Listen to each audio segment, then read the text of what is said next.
اور صاد میں کیا فرق ہے؟ تو دیکھیں سین جو ہے ایک باریک حرف ہے اور صاد ایک موٹا حرف ہے۔ صفت صفیر دونوں حرفوں کے اندر پایا جاتا ہے، یعنی کہ سیٹی والی جو صفت ہے، صفیر کے معنی ہوتا ہے سیٹی نما،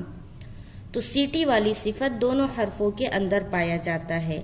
لیکن سین کو ادا کرتے وقت صفت صفیر کا خاص خیال رکھنا ہے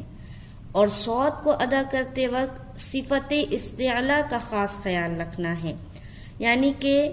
حرف موٹا موٹا سنائی دے، جیسے کہ صاد صاد صاد کو جب آپ ادا کریں گے تو دیکھیں گے شروعات میں ایک سیٹی نما آواز ظاہر ہو رہی ہے لیکن تھوڑا کم ہو رہا ہے، لیکن سین کو جب ہم ادا کریں گے تو صاف ظاہر ہونا چاہیے، جیسے